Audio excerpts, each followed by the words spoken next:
자, 이번 시간에는 두 번째 용어 들어갑니다. 중개. 페이지 22쪽이에요. 페이지 22쪽에 중개라는 용어입니다. 바로 전 시간에 우리 중개업 공부했잖아요. 이때 중개라는 용어를 공부하는데, 중개는 이 중개업이라는 용어 안에도 들어있죠. 중개. 22쪽에 있는 용어의 정의를 먼저 보겠습니다. 중개란 법의 제3조에 정해져 있는 중개 대상물에 대하여, 이렇게 시작해요. 중개 대상물에 대하여. 이 중개 대상물이란 건 3조에 있다는 얘기인데 3조가 어디 있는지 보여드리겠습니다. 교과서 29페이지 보세요. 29페이지. 29페이지의 하단부에 보면은 법의 3조가 있어요. 법의 3조. 중개 대상물은 다음 각호와 같다. 1호 토지. 첫 번째는 토지고요. 첫 번째는 토지. 2호는 건축물, 그 밖에 토지의 정착물. 이게 법률에 정해져 있는 거예요. 법률. 법률이 정했다는 건 토지 건축물은 앞으로 뺄 생각이 없다는 얘기죠. 그리고 나머지는 어디로 정한다? 대통령령으로 정한다 이거죠. 그러니까 이거예요. 너 더 하고 싶은 거 있으면 대통령이 너희 정해라 이거예요. 그래서 바로 밑에 이제 대통령령 2조를 보니까 중개대상물, 법 제3조 제3호 규정에 의한 중개대상물은 다음과 같다. 라고 해서 3개를 더 정하고 있는데, 자, 임목이라는 게 있고요. 임목은 등기된 수목 20단이고, 이따 셋째 시간에 배워요. 그 다음에 광업재단이 있고, 광업재단, 또 공장재단. 자, 이건 해당 단원에 가면 아시게 됩니다. 일단 대표적으로 토지건축물, 대표적으로는 토지건축물이고, 임목, 광업재단, 공장재단이라는 게 더 있다. 5가지를 이렇게 외워요. 토건, 입광공. 같이 해보죠. 시작. 토건, 입광공. 이게 법에 정해진 중개대상물이에요. 자, 5가지 중개대상물. 다시 22쪽으로 옵니다. 다시 와서 이 5가지 중개대상물에 대하여 거래 당사자 간에 어떤 계약이 이루어져요? 매매나 또는 교환이나 또는 임대차 이렇게 돼 있어요. 자, 매매, 교환, 임대차가 대표적으로 당사자 간에 하는 계약일 거예요. 근데 매매, 교환은 소유권의 득실 변경을 가져오는 계약이죠. 임대차는 임차권의 득실 변경을 가져오는 계약이고, 그래서 이 3가지는 소유권, 임차권의 득실 변경에 관한 행위라고 해요. 자, 근데 이것뿐만 아니라, 근데 이 중개라는 것이 토지나 건축물에 대해서 당사자 간에 이루어지는 계약이 이것뿐만 있는 게 아니잖아요. 이거 말고도 뭐 지상권 들어보셨죠? 지역권, 뭐 전세권, 저당권 이런 것도 가능할 거 아니에요. 그러니까 뭐라고 표현해요?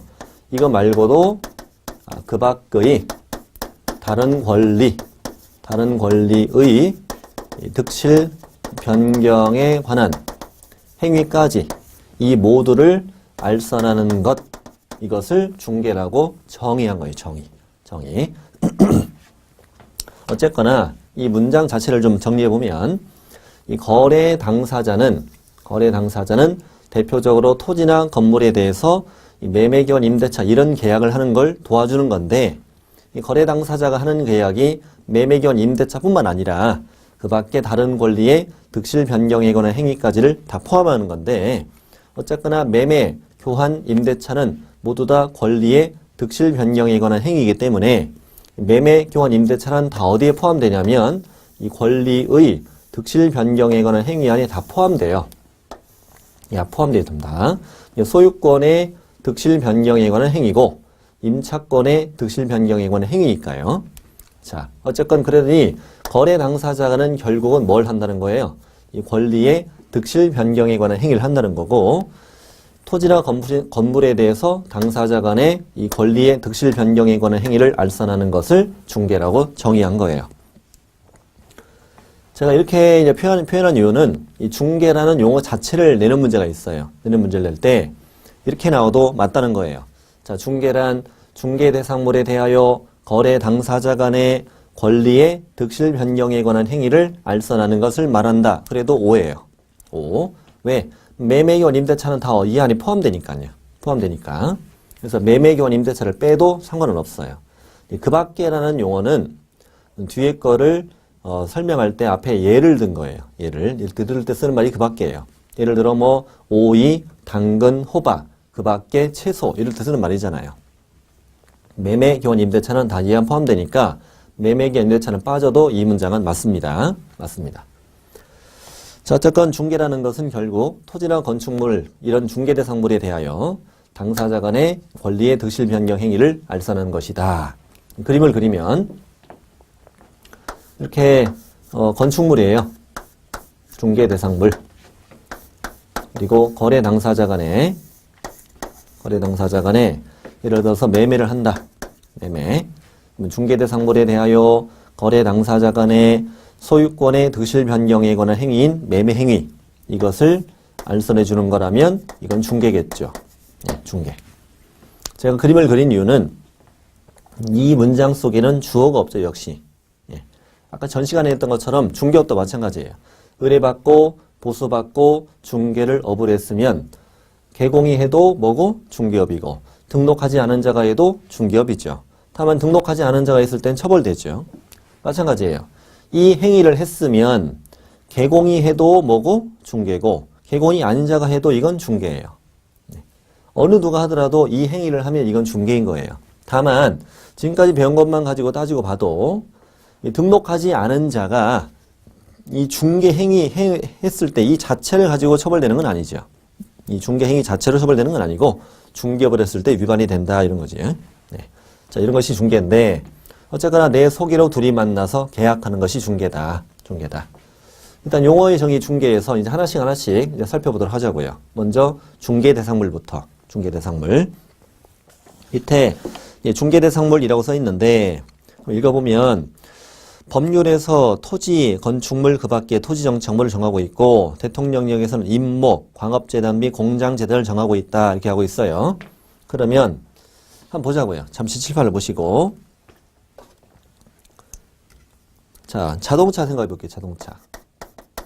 여러분 자동차는 중개대상물입니까? 아닙니까? 이 질문은 뭐냐면 우리 공인중개사법에 따른 중개대상물이냐 아니냐는 질문을 드린 거예요. 이 법에 따른 중개대상물이다 아니다? 아니죠. 우리 공인중개사법엔 토지, 건축물, 임목, 광업재단, 공장재단 5가지만 정하고 있잖아요. 이 5가지 물건이 아니면 중개대상물이 아니다라고 답하는 거예요. 그러니까 사전적인 어떤 국어 사전적인 의미로 본다면 자동차는 중개할 수 있는 물건이긴 해요. 하지만 공인중개사법에 따라 질문에 답하시는 거니까 자동차는 중개대상물이 아니라고 답하는 거예요. 그러면 자동차의 매매를 알선했으면 이 행위는 중개이다 아니다. 이것도 국어 사전적 의미로 본다면 중개예요. 자동차 매매를 도와줬으면 그건 중개지. 하지만 공인중개사법에 따라서는 중개이다 아니다? 아니라고 답하는 거예요. 이 자동차는 중개대상물이 아니기 때문에 자동차 매매를 알선했으면 이 중개라는 용어가 성립이 안 된다는 거예요. 왜냐하면 중개라는 용어는 중개대상물에 대하여 당사자 간에 이런 계약을 알선하는 것이라고 정의했잖아요. 그러니 중개대상물이 아닌 것에 대하여 당사자 간에 이런 계약을 알선했으면 이건 중개가 아닌 거죠. 근데 자동차 매매를 알선하는 것이 중개가 아니다. 이것이 어떤 의미를 갖냐 이거야. 어쩌라는 얘기냐 이것이. 어쩌라는 얘기냐. 그 말은 자, 자동차 매매를 알선하는 건 중개가 아니다. 중개가 아니면 이걸 돈 받고 계속해도 뭐가 아니다. 중개업이 아니다. 중개업이 아니라는 것은 등록할 필요가 없다. 증을 달 필요가 없다는 얘기죠. 한마디로 자동차의 중개업을 하기 위해서 공인중개사 자격을 취득할 필요는 없다는 얘기예요. 근데 만약에 법을 개정해가지고 자동차가 중개대상물로 들어가 버린다면 어떻게 될까? 그러면 자동차의 중개업을 하기 위해서는 공인중개사 자격증을 따서 등록해야만 할 수 있다는 말이 되는 거예요. 그런 거죠. 그렇다면 결국 토건, 입, 광공은 중개대상물이니까 이 5가지 물건에 대해서 뭘 하려면 중개업을 하려면 증을 따서 등록해야 된다는 얘기죠. 그래서 5가지 중개대상물은 오로지 등록한 개공만이 중개업을 할 수 있는 물건이다. 그런 의미를 갖고 있는 거라고요. 5가지 중개대상물은. 우리 밥그릇이라고. 우리만 먹을 수 있다 이거지. 우리만 중개업을 할 수 있는 물건이라고 생각하시면 돼요. 이게 중개대상물이 갖는 의미고요. 의미고. 자, 그래서 이어지는 말에 저 써놨죠. 중개대상물을 대상으로 당사자 간의 계약 체계를 알선해야 중개라는 용어 성립된다. 그러니 중개대상물 이외의 물건에 대한 계약 체계를 알선하는 것은 중개가 성립되지 않는다는 거죠. 그럼 돈 받고 계속해도 중개업이 아닌 거죠. 아닌 거예요. 이때 판례. 판례 되게 중요한데요. 일단 방금 우리는 뭘 말씀드렸냐면 제가 등록하지 않은 자는 5가지 물건으로 중개업을 하면 처벌된다. 즉 등록하지 않은 자를 기준으로 말씀드렸어요. 이번에는 개업공인중개사를 기준으로 말씀드릴게요. 자, 개업공인중개사가 토건 입광공에 대하여 당사자 간의 계약 체계를 알선했다. 그럼 이거는 중개죠. 즉 중개 대상물에 대하여 계약 체계를 알선하면 중개예요. 그리고 이 중개에 대해서는 뭘 받냐면 중개보수라는 걸 배워요. 중개보수. 근데 이 중개보수는 초과해서 받으면 안 돼요. 초과해서 받게 되면은 1년 이하 징역에 1,000만 원 이하 벌금형을 받게 돼요. 중개보수 나중에 자세히 배우지만 계략적으로 말씀드리면 예를 들어서 아파트인데 5억짜리예요. 5억짜리를 팔아주면은 0.4% 받을 수 있어요. 얼마게요? 가끔 2천이라는 분이 계시는데 2천 너무 많죠? 200만 원이에요. 200만 원. 200만 원은 만 원이 적어요. 주는 입장이 많은 거고 받는 입장으로 볼 때는 적당할 것 같아요. 네, 어쨌거나 200만 원입니다. 근데 상가 같은 경우라면은 0.9까지 받을 수 있어요. 0.9. 450. 오, 이제 꽤 되네요. 450이에요. 이 정도의 중개보수를 받을 수 있습니다. 근데 이걸 초과에 받게 되면 처벌된다는 얘기죠. 네. 예를 들어보죠. 어떤 일이 있었냐면 A는 상가를 임차했어요. 상가를 임차해가지고 카페를 하고 있어요. 카페. 근데 이제 개공에게 찾아와서 우리 가게를 좀 팔아달라라고 의뢰를 해요. 가게를 팔아달라고요. 이 사람은 상가 임차인이니까 지금 건물을 팔러 온 게 아니고 건물 안에 들어있는 가게를 팔러 왔다고요. 그 말은 뭘 받고 싶다는 얘기냐면 권리금을 받고 싶다는 얘기예요. 권리금은 법적으로 보호가 되죠. 나중에 상가금리 임대차보호법에서 자세히 배워요. 권리금을 2억 받고 싶다 이렇게 찾아왔어요. 근데 개공을 흥분시키는 방법이 있어요. 2억에 초과해서 팔면 사장님이 다 드세요. 이렇게 하면 개공이 흥분합니다. 그래서 이제 비를 찾아가지고 이거 2억 2천에 사라. 그랬더니 사겠대. 그래서 이 카페를 비가 사는 것을 도와줬고 개공은 얼마를 먹었다? 2천을 먹었어요. 근데 헤어졌는데 마침 A는 가게를 관두고 뭐 하냐면요. 공인중개사 공부를 해요. 공인중개사 공부를 하는데 하필 오늘 중개보수를 배웠어. 중개보수. 상가 같은 경우는 얼마 받을 수 있다? 0.9 받을 수 있다고요? 그럼 2억에 0.9는 얼마게요? 2억에 0.9%. 180이에요. 180. 그래서 이 양반이 앉아가지고 계산기를 두드려봤어요. 2억에 0.9. 그랬더니 18 막 뜨는 거예요. 그래서 처음엔 1800인 줄 알았지. 잘 세봤더니 180밖에 안 되는 거예요. 열이 확 받아. 저 인간이 엄청나게 2천이나 먹었는데. 그랬더니 또 수업 시간에 그래요. 이 중개보수를 초과에 받게 되면 1년 이하 징역에 1,000만 원 이하 벌금이래. 저걸 확 찔러버려. 근데 결정적인 얘기를 해요. 중개보수 초과되면 초과된 부분은 다시 돌려받을 수 있대. 그래서 안 되겠다 싶어가지고 개공을 찾아가지고 사장님, 내가 요즘에 공인중개사 공부를 하는데 사장님이 너무 많이 먹었더라. 반만 뱉으면 내가 참을게. 그랬더니 개공이 뭔 소리냐? 난 못 돌려준대. 할 수 없이 이제 A는 저 개공을 보비 촉으로 찔렀습니다. 그래서 이제 대법원까지 간 사건이에요. 과연 권리금 2억을 받아주고 2천을 받은 것이 위반이냐 아니냐 이걸로 이제 대판까지 간 사건이에요. 대법원까지. 그러면 과연 이 권리금은 뭐에 대한 가치냐 이건데 자 결국 이것이 2천만 원이 중개보수이면 당신은 위반인 거죠. 중개보수이냐 이거지. 그러려면 이 가게를 팔아주는 걸 도와주는 이 행위가 중개이어야 위반이 되죠. 그러려면 이 가계가 무엇이어야? 그렇죠. 중개 대상물이어야 위반이 되는 거죠. 그럼 과연 이 가계, 지금 이거에 대한 가치는 뭔데? 권리금. 이 권리금이 과연 중개 대상물이냐 이거야. 서로 이렇게 연결되어 있으니까 이렇게. 네. 이것이 중개 대상물이냐는 것까지 오게 된 거예요. 대판에서. 그러면 과연 이 권리금은 뭐에 대한 가치인가? 첫 번째. 일단 시설물에 대한 가치죠. 안에 인테리어, 영업용 건물의 영업시설, 비품 등 유형물에 대한 가치라고 그래요. 그럼 이거는 시설물에 대한 가치구나. 시설물은 동산이다, 부동산이다? 동산이죠, 동산. 그리고 거래처, 신용, 영업상, 노하우 등 일종의 무형의 재산적 가치다 이렇게 얘기해요. 무형의 재산이다. 무형의 재산적 가치다 이렇게 얘기해요. 결국은 이거는 건물에 대한 가치다 아니다? 아닌 거죠. 그러니 권리금은 뭐가 아니다? 중개대상물이 아니다. 그러면 이 권리금의 수수를 도와준 이 행위는 중개가 아닌 거고 따라서 이게 무슨 말이냐면 중개보수를 아예 적용하지 않는다는 뜻이에요. 중개가 아니라는 것은 공인중개사법이 적용이 안 된다는 얘기예요. 그러니까 당신은 위반이다 아니다? 아니라는 얘기죠. 그래서 판례 읽어볼게요. 되게 중요합니다. 시험에 굉장히 잘 나옵니다.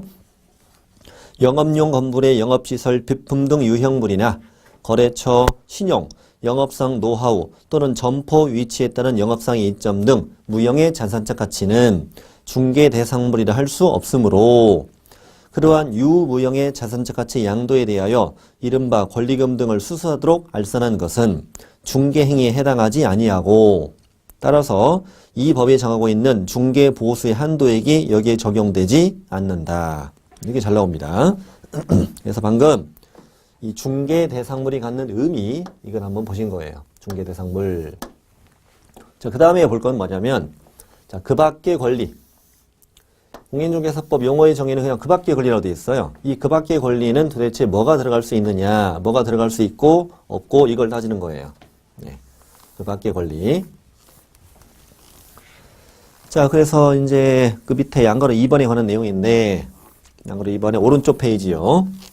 오른쪽 페이지. 매매교환 임대차 그 밖의 권리의 득실 변경에 관한 행위. 그 밖의 권리에 뭐가 들어가느냐 이걸 지금 공부하는 거예요. 먼저 그 표를 보시면 될 텐데 23쪽에 표가 있잖아요. 왼쪽은 중개대상 권리, 오른쪽은 중개대상 권리가 아닌 거라고 돼 있는데 아닌 쪽을 먼저 예를 들어 볼게요. 그 질권이란 거 있죠. 질권. 질권은 왜 중개대상 권리가 아니냐 이거죠. 질권은 동산에 대한 담보물권이라고 얘기해요. 어떤 동산을 맡기고 돈 빌리면 거기에 이제 질권이 성립된다는 얘기죠. 전당포에 물건 맡기고 돈 빌렸다. 질권이 성립돼요. 채권의 기한까지 채무 변제를 하지 않으면 전당포 주인은 물건을 처분해서 채권을 훼손한 거죠. 그러면 예를 들어서 A가 갖고 있는 어떤 동산, 이 동산을 B한테 맡기고 돈 빌려요. 돈 빌리는데 이걸 C라는 자가 얘네 둘을 소개시켜서 이 질권이 성립되는 걸 도와줄 수는 있느냐 하면 생각해 보는 거예요. 예를 들어서 A가 B를 만나서 맡기고 돈 빌리는데 이걸 C가 얘네 둘을 소개시킬 수는 있나요? 어쨌거나 A가 이 물건을 맡기고 돈 빌리고 싶은데 맡길 데가 없으니까 C라는 자가 B를 소개시켜 준 거죠. 그래서 얘네 둘 간에 C의 소개로 만나서 물건을 맡기고 이 돈 빌려서 이 물건에 뭐가 성립되는 걸, 질권이 성립되는 것을 도와줄 수는 있다는 얘기죠. 도와줄 수는 있는데 이것이 뭐는 아니다? 중개는 아니다. 왜? 그렇습니다. 이 질권은 토지나 건물인 부동산에 성립되는 권리가 아니라 뭐에? 동산에 성립되는 권리이기 때문이에요. 그래서 일단은 이 그 밖의 권리가 되려면 중개 대상물에 대해서 성립되는 권리이어야 해요. 토지나 건물에 성립되는 권리이어야 한다는 얘기예요. 그래서 질권이 중개 대상 권리라고 물어보면 아닌 것으로 답을 하셔야 돼요. 시험에 잘 나와요. 잘 나옵니다. 일단은 토지나 건물에 성립되는 권리일 것. 이게 첫 번째 요건이고 두 번째 결국 이 거래 당사자가 하는 행위는 매매, 교환, 임대차 같은 계약인데 계약인데 이 권리의 득실 변경 이 권리의 득실 변경은 원인이 두 가지가 있다라고 민법에서 배워요. 첫 번째는 이 법률 행위로 권리의 득실 변경이 발생한다. 이 법률 행위는 뭐 단독 행위도 있고 합동 행위도 있지만 여기서 말하는 것은 계약을 의미하는 거죠. 계약을 해서 권리의 득실 변경이 발생하기도 하고, 두 번째는 법률의 규정에 따라서 권리가 득실 변경되기도 해요. 이 법률의 규정에 따라 권리 득실 변경되는 경우는 대표적으로 뭐 상속이나 뭐 경매 이런 것들이죠. 상속은 중개할 수 있어요? 돌아가시면 바로 쭉 권리가 내려오는 거잖아요. 우리가 중개할 수 없죠. 아버지 막둥이한테 좀 더 줘야 되죠. 이거 중개 안 되잖아요.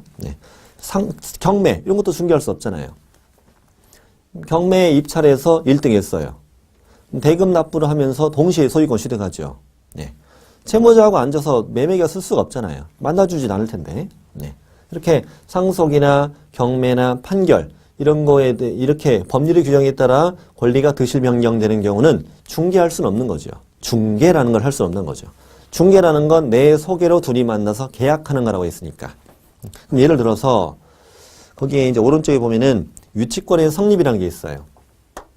자, 유치권은 동산, 부동산 다 성립이 가능해요. 또 유치권은 법정 담보물권이라고 하는데, 예를 들어서 A가 건물의 소유자인데요. 또 B는 이 건물을 올수리한 사람이에요. 건설업자, 건축업자예요, 지금. 인테리어업자죠. 그러면 이제 A는 B에게 공사 대금을 줘야 될 거예요. 공사 대금 채권을 줘야 되는데 채권의 변제기가 된 거예요. 안 주는 거예요, 지금. 그러면 이 B는 이 목적물을 뭐함으로써 점유함으로써 어떤 권리를 취득해요? 유치권이라는 권리를 취득해요. 유치권이라는 권리가 성립되는 거죠. 그럼 유치권이 성립되는 이 과정은 얘네 둘이 만나서 계약한 거냐고요? 아니죠. 그냥 법률에 정해진 요건을 갖추었더니 이 권리가 생긴 거죠. 채권의 변제기가 되고 목적물을 점유했더니 권리가 생겼다. 그러면 유치권의 성립은 당연히 중개할 수 있다, 없다? 없다는 거죠. 중개할 수는 없다는 거예요. 한편 또 하나 법정 지상권 한번 생각해 볼게요. 토지와 건물이 동일 소유였다가 이렇게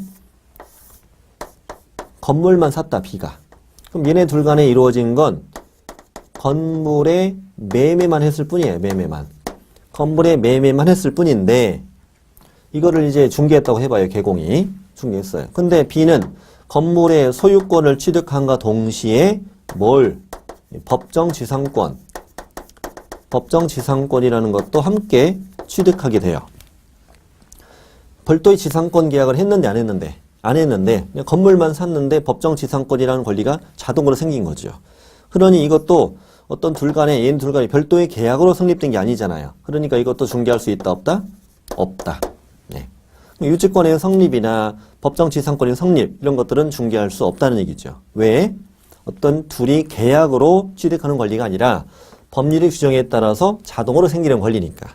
그러면 적어도 이 그 밖의 권리가 되려면 이 권리의 득실 변경의 원인은 무엇이어야 한다? 계약이어야 한다는 거죠. 계약. 두 가지 요소가 필요해요. 첫 번째는 중개 대상물에 대하여 성립되는 권리일 것. 토지나 건물에 성립되는 권리가 되고, 두 번째는 이 계약을 통해서 득실 변경이 되는 권리이어야 중개라는 것이 될 것이다. 이거죠. 그 요건을 갖춘 것들이 그 표 안에 보면은, 자, 왼쪽에 소유권, 매매 교환이 원인이죠. 그 다음에 지상권, 지역권, 전세권. 자, 지상권하고 지역권 어디에 성립돼요? 토지에. 전세권은 토지나 건물에 성립되죠. 이 세 가지는 전부 다 뭘 통해 취득해요? 계약이에요? 법률의 규정이에요? 계약에 따라 취득하죠. 지상권 취득하고 싶다면 땅 주인하고 지상권 취득하는 자가 만나서 지상권 설정 계약을 해야 되죠. 지상권 설정 계약을 하고 지상권 등기를 해야 회계 계약을 그 권리를 취득하니까. 그러니까 지상권은 중개할 수 있다. 지역권 역시 지역권 설정 계약, 전세권 설정 계약. 그러니 지상권, 지역권, 전세권은 다 중개할 수 있다 이거죠. 중개할 수 있다. 그다음에 저당권 조금 이따 보고요. 밑에 유치권 먼저 볼게요. 방금 유치권이 성립되는 건 중개할 수 없다고 그랬잖아요. 그런데 이런 거 한번 생각해 보는 거예요. 그렇다면 유치권이 이전되는 건 어떠냐 이건데, 예를 들어서 자, 현재 B는 뭘 가지고 있냐면, 채권의 변제기가 됐고요. 또 목적물을 점유하고 있고, 유치권을 현재 가지고 있어요. 등기가 되진 않는 권리지만. 근데 유치권이라는 것은 이 채권과 점유에 붙어 있는 거죠. 어느 한쪽을 상실하면은 유치권도 상실하는 거 아닙니까? 그러려면, 자, 이 B라는 자가 C라는 자에게 이 채권을 양도한다. 채권을 양도. 내가 뭐 1억 받을 거 있는데 내가 너에게 7천에 팔게. 그리고 B가 C에게 이 점유를 이전해준다. 점유를 이전해주면 유치권도 여기에 붙어서 함께 여기에 이전될 것이다 이거지. 그러면 B가 C에게 유치권을 양도하는 건 분명히 얘네 둘 간에 뭐가 이루어진 거고 계약이 이루어진 거고 그렇다면 이건 중개할 수 있다 없다? 있다는 거죠. 그러니까 유치권이 뭐 되는 것은 유치권이 이전되는 것은 즉 유치권의 양도는 중개할 수 있다 없다? 중개할 수 있다 이렇게 답하시는 거예요. 유치권은 두 가지로 공부를 하셔야 돼요. 유치권의 성립은 중개할 수 없고 유치권의 이전, 유치권의 양도는 중개할 수 있다 이렇게 답하시면 돼요. 네? 그래서 표의 좌우로 이게 만들어져 있고요. 좌우로 저 밑에 중요 판례 2번에 유치권에 대해서 설명이 되어 있으니까 한번 읽어보시면 됩니다. 다시 표로 올라갑니다. 표로 올라가면은 법정지상권 성립은 오른쪽에 중개가 안 된 걸로 되어 있잖아요. 근데 왼쪽에 법정지상권 이전이라고 되어 있잖아요. 이전. 그러면 여러분 지상권, 등기된 지상권 생각해보면 등기된 지상권은 양도 가능하죠. 지상권의 이전 등기 가능하니까 지상권의 양도는 당연히 중개할 수 있는 거죠. 지상권은 성립도 지상권이라고 되어 있으면 그냥 법정지상권 말고요. 그냥 지상권이면 성립하는 것도 중개할 수 있고 양도도 중개할 수 있잖아요. 그러면 지상권의 양도가 가능하다는 것은 법정지상권의 양도도 가능하다 이거죠. 하면 아직 등기가 돼 있지 않다는 차이가 있을 뿐이에요. 이 법정지상권도 하나의 독립된 물건이에요. 하나의 독립된 물건이니까 법정지상권의 양도도 지상권의 양도와 같은 거예요. 다만 등기의 차이가 있어요. 지상권을 양도했으면 지상권의 이전 등기 해주면 되잖아요. 다만 법정지상권의 양도를 했을 경우에는 지상권의 설정 등기를 받아서 이전 등기를 해주면 되는 거죠. 그러니까 법정지상권의 이전, 양도는 사실 지상권의 양도와 마찬가지가 되는 거예요. 그래서 가능하다 이렇게 답하시면 되고요. 그래서 유치권의 성립 X, 유치권의 양도 이전은 O, 법정지상권의 성립 X, 법정지상권 이전은 O고 일단 법정저당권 성립이라고 되어 있는데 민법의 649조를 한번 보시면 되거든요. 법정저당권은 뭐냐면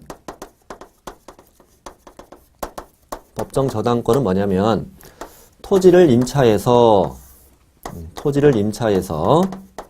건물을 지었는데 토지에 대한 2년간의 연체 차임이 발생하면 토지 소유자는 이 건물을 압류할 수 있는데 이 압류를 하면 이것을 저당권이 성립된 것으로 본다. 자동으로 법률 규정에 따라 자동으로 법정 저당권이 성립이 된 거예요. 그럼 이거는 현재 얘네 둘이 저당권의 설정 계약을 한 게 아니라고요. 그러니까 이것은 중개할 수 있다 없다?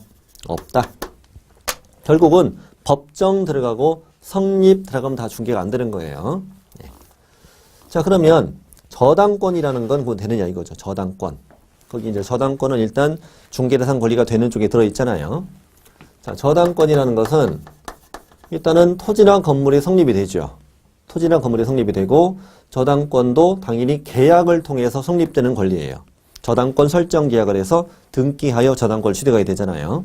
그러니까 당연히 저당권도 중개할 수 있다는 얘기인데 실제 개업 공인중개사들이 저당권을 중개한 걸 본 적이 있냐 이거죠. 별로 본 적 없는 것 같죠? 그럼 예를 들어볼게요 제가. 자 현재 A의 아파트를 B가 사는 매매를 개업공인중개사가 중개를 했어요. 중개했어요. 근데 이 B가 처음에 계약서 쓰기 전에 잔금이 부족하대요. 그래서 나는 계약서 쓰기 어렵대요. 그래서 개공이 뭐라고 그랬냐면 걱정하지 말아라. 내가 은행에 낮은 이자로 내가 소개해 줄게. 그래서 이제 계약서 쓴 거죠. 계약서를 쓴 다음에 개공이 이제 아는 은행에 연락을 했죠. 근데 은행 직원이 중개사무소로 왔어요. 와가지고 이제 B를 소개시켜줬죠. 그러면서 대출 계약을 하는 거예요, 지금. 그럼 이때 이제 돈을 빌리는 계약을 뭐라고 하냐면 금전 소비 대차 계약이라고 해요. 금전소비대차 계약. 이 금전소비대차 계약은 은행 직원하고 B하고 둘이 썼을 거예요. 그러나 이 계약을 하게 된 건 누구 도움이에요? 개공이 도와준 거잖아요. 그렇다면 이 금전소비대차 계약을 도와주는 것은 중개일까 이거예요. 중개이다 아니다. 중개다 아니다? 아니에요. 왜냐하면 금전은 중개대상물이 아니기 때문이에요. 그래서 이건 중개가 아니에요. 중개가 아니라는 것은 공인중개사법에 적용이 안 된다. 이게 중개면요, 우리 직업이 드는 거예요. 금전소비대차 계약의 알선은 그 대출 브로커라는 얘기인데, 대출 브로커는 우리만 할 수 있다는 얘기가 되니까 그건 아니에요. 이건 중개가 아니에요. 그래서 개공은 보통 은행으로부터 얼마의 수수료를 받아요. 대출 알선 해줬으니까 수수료 얼마씩 받는데 사람들이 잘 모르죠, 이거를. 근데 이것만 하느냐? 여기에다가 얘가 취득한 이 아파트에다가 뭐까지 하는 이 저당권을 설정하는 계약까지를 함께 도와주죠. 근데 이 계약서도 분명히 얘네 둘이 썼지만 이 계약을 도와준 것도 누구예요? 개공이죠. 그러니까 이만큼은 뭐다? 중개에 해당한다 이거죠. 그렇지만 개공이 이 저당권 설정 계약을 도와줬지만 이거에 대한 별도의 중개 보수를 달라고 하진 않아요. 이걸 보수를 달라고 하면 B는 황당하죠. 아니 사장님, 내가 내 발로 직접 은행 가서 대출받고 저당권 설정 계약 할 수 있는 건데 내가 뭐로 당신한테 보비까지 줘가면서 일을 하겠냐 이거지. 당신은 이 매매 계약을 중개하기 위해서 나한테 이걸 도와준다고 했던 것 뿐이잖아. 그런 거죠. 그러니까 당연히 이걸 별도로 받질 않아요. 별도로 받질 않아요. 저당권 설정 계약을 도와주는 건 중개이기는 하지만 이거에 대한 별도의 중개 보수를 받지는 않는다고요. 받을 수 없는 게 아니라 받지는 않는다는 거죠. 네. 어쨌거나 결론은 이거예요. 저당권도 중개할 수 있는 권리이다 아니다? 이다. 근데 문제는 이게 사건이 실제 밑에 판례가 이 사건은 아니고 이 사람은 누구냐면은 이자는 개공이 아닌 사람이에요. 진짜 대출 브로커예요. 광고를 하죠. 돈 빌려주겠다고. 찾아와요. 찾아오면 대출을 알선해줘요. 금전소비대차 계약을 알선해줘요. 이것을 의뢰받고 수수료를 받고 계속해요. 그런데 이것이 뭐가 아니니까 중개는 아니기 때문에 당신이 공인중개사법에 따라 처벌되는 건 아니에요. 그런데 여기에 그치지 않고 이들이 가지고 있는 부동산에다가 별도의 저당권 설정 계약까지 함께 도와주다가 걸린 거예요, 얘가. 이자가. 그랬을 때 당신은 중개업을 했다. 이런 주장을 하는 거죠. 이 사람을 처벌해야 한다는 쪽의 주장이. 근데 이자는 뭐라고 그래요? 아니, 내가 중개라는 걸 했느냐. 중개라는 하려면 이 용어가 성립돼야 되는데 이 중개라는 용어에 보면은 그 밖의 권리라고 돼 있을 뿐 저당권이라고 명시가 돼 있지는 않지 않냐.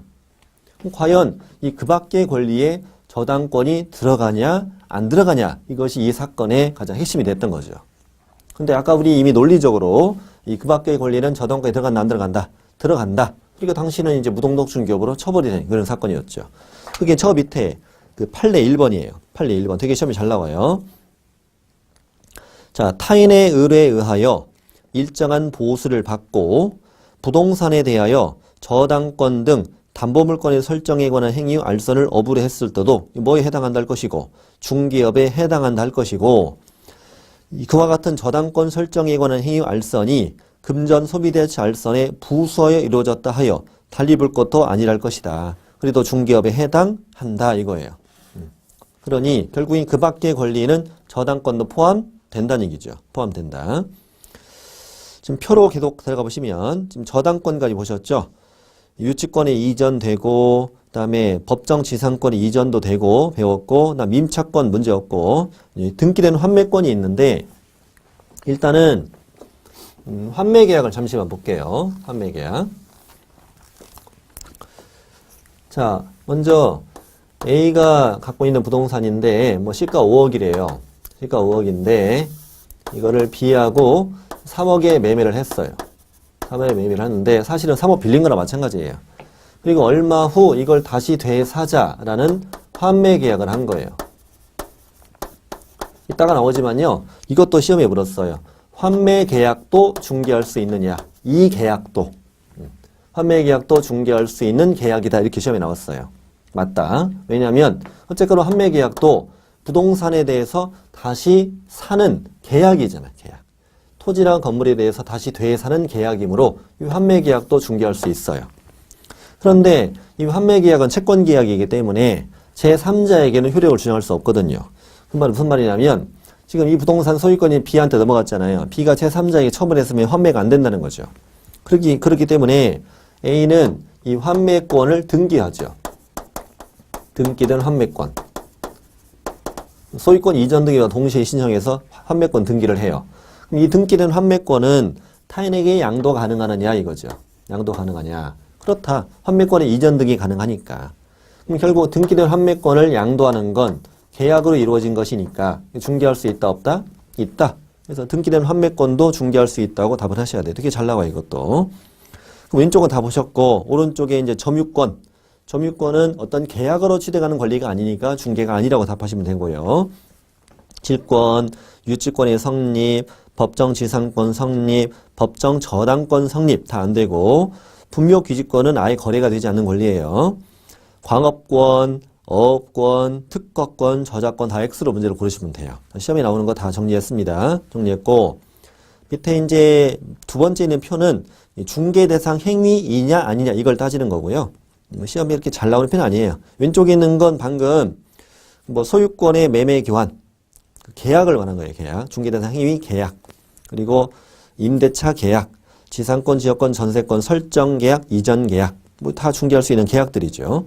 특히 환매 계약도 잘 나온다고요. 시험에 환매 계약. 자, 오른쪽에는 중개를 할 수 없는 행위들, 중개를 할 수 없는 행위, 상소, 경매, 공매, 판결 이런 거. 증여는 계약이지만 중개를 할 수 있는 계약이 아니죠. 우리 집 받을 사람 소개 좀 시켜줘. 이런 건 말도 안 되잖아요. 말도 안 되니까. 그 밑에 있는 건 중요한 건데 할 수는 있는데 중개가 아닌 것들이에요.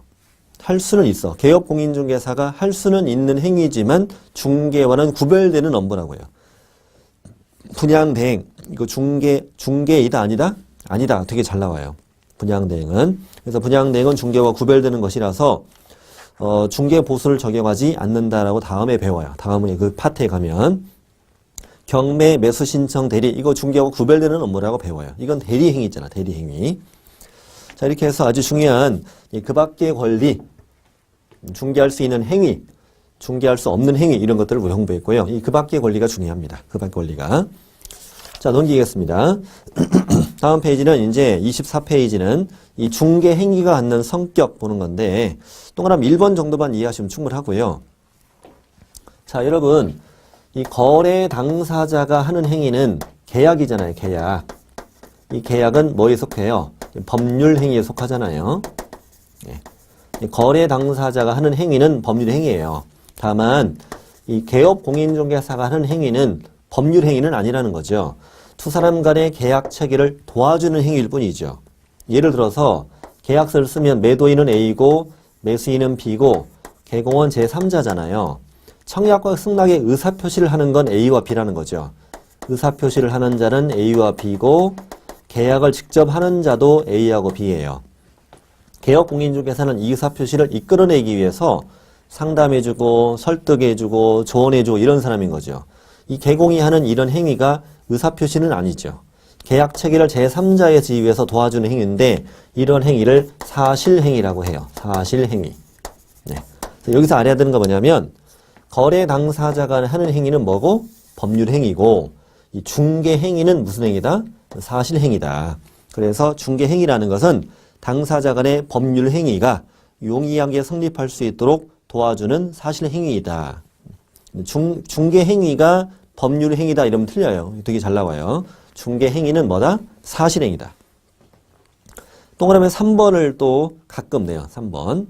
부동산 중개 업무는 상법 제46조에서 정하고 있는 중개에 관한 행위로서 기본적 상행위에 해당한다. 그 상법의 46조가 제목이 상행위예요. 여러분은 보통 상행위 하면은 물건을 사고 파는 거 생각하시잖아요. 근데 상법에 정해진 상행위가 딸랑 그거밖에 없겠습니까? 상법에 정해지는 상행위는 수십 가지인데 그 중에 즉 46조에서 11번째로 규정된 것이, 즉 상행위의 11번째로 규정된 것이 중개를 위한 행위라고 있어요. 그럼 여러분 생각해 보세요. 중개를 하는 목적이 뭐예요? 영리를 목적으로 하는 거잖아요. 그러니 이 중개를 위한 행위도 결국 뭐다? 상행위다. 그러니 부동산 중개 업무도 무슨 행위다? 상행위다. 이게 대표적으로 상법을 보충 적용하는 부분이죠. 공인중개사법은 상법이 된 특별법이라고 그랬잖아요. 상법을 보충 적용하는 부분이라서 앞으로 이 중개 행위는 상행위 성격을 갖는다. 또 개업 공인중개사는 상법상 상인에 속한다. 이런 것도 배우게 된다고요. 네. 그래서 중개 행위는 상행위다는 정도를 알아야 돼요. 자, 밑에 이제 중개의 이론적 요약으로 되어 있는 건데 그 부분은 그냥 참고만 하세요. 문제는 안 나오니까. 참고만 하시고 중개는 이 정도 하시면 됩니다. 중개라는 용어의 개념을 잡아보고 그 다음은 중개대상물 다섯 가지가 갖는 의미, 즉 등록하지 않은 자는 이 5가지 물건으로 중개업을 할 수 있다 없다? 없다. 5가지 물건을 대상으로 했을 때만 이 중개라는 용어가 성립되니까. 또 그 밖의 권리, 들어가는 것들, 들어가지 않는 것들, 이런 것들이 출제가 되고 있습니다. 자, 그러면 이제 다음 용어로 건너갑니다. 다음 용어는 이제 26페이지 들어가는 거죠. 26페이지. 26페이지 하단부에 이제 공인중개사 들어갑니다. 자, 공인중개사라는 용어는 정의가 이 법에 의한 공인중개사 자격을 취득한 자를 말한다. 이 법에 의하여 공인중개사 자격을 취득한 자를 공인중개사로 정의하는데 밑에 구별을 보면은 그 공인중개사는 여러 종류가 있을 거예요. 여러분 공인중개사 이러면 꼭 자격증을 따서 집에다가 모셔놓은 분, 그분만 생각하잖아요. 근데 그분도 공인중개사죠. 공인중개사지만 자격을 취득해서 등록한 자가 누구예요? 개업 공인중개사도 공인중개사죠. 또 자격증을 취득해서 취직한 자 누구예요? 소속 공인중개사인데 후자도 공인중개사죠. 이 모두를 부르는 용어가 공인중개사예요. 그러면 이 공인중개사라는 용어 가지고 제가 틀린 한번 예를 들어볼게요. 이렇게 뭐 받아 쓰셔도 괜찮아요.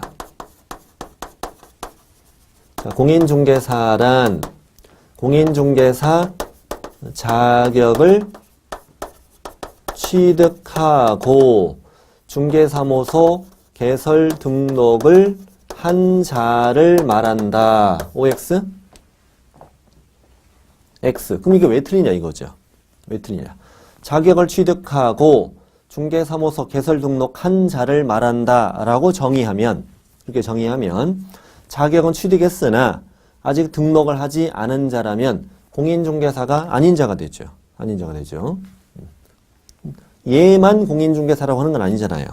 또 공인중개사란 공인중개사 자격을 취득하고 개업 공인중개사에 소속된 자를 말한다. OX? 역시 X. 이렇게 정의하면 개업 공인중개사에 아직 소속이 되지 않은 자는 자격을 취득했어도 공인중개사가 아니라는 말이 되죠. 그러니 결국 공인중개사라는 용어는 자격을 취득해서 장롱에 넣던 집에다 액자에 걸어놓던 등록을 하든 취직을 하든 자격을 취득한 자를 다 뭐라고 그래요? 공인중개사라고 한다고요. 이를 모두를 공인중개사라고 한다고요. 이번 시간 여기까지 할 것이고, 자, 바로 이어서 이제 개업 공인중개사라는 용어를 3번째 시간부터 공부를 하도록 하겠습니다. 자, 다음 시간에 뵙도록 하겠습니다.